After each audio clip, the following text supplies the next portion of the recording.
చూడండి ఫ్రెండ్స్, దీన్ని ఉత్తరైనాకు అంటారు. ఇది చాలామంది ఇప్పుడు పక్షవాతంతో ఇబ్బంది పడుతున్నారు.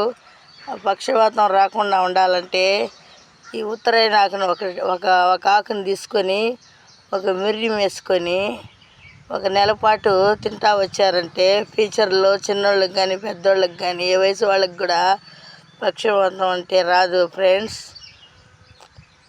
ఆరోగ్యానికి పక్షవాతం రాకుండా చాలామంది పెరాలిసిస్ వచ్చి డాక్టర్లకు పోయి ఇబ్బంది పడేదానికన్నా ఇదే ముందు ఈ విధంగా ఆకుని ఒక నెల పాటు తీసుకుంటా వస్తే మీకు ఫ్యూచర్లో కానీ పక్షవాతం రాండి ఫ్రెండ్స్. ఈ చెట్టుని ఎట్లా గుర్తించాలంటే గులాబీ కలర్లో ఉంటుంది ఫ్రెండ్స్, వైట్ కలర్లో ఉంటుంది ఫ్రెండ్స్. వైట్ కలర్ కన్నా గులాబీ రంగులో ఉండే కాడ గులాబీ రంగులో ఉండాలి ఫ్రెండ్స్. అట్లా అంటే అదే వైద్యానికి మంచిది. ప్రతిరోజు ఒక ఆకు ఇలా తీసుకొని ఒక మిరియం పెట్టి తిన్నారంటే నెలపాటు తీసుకోండి, తర్వాత అవసరం లేదు. మీకు ఫ్యూచర్లో పక్షవాతం రాదు ఫ్రెండ్స్.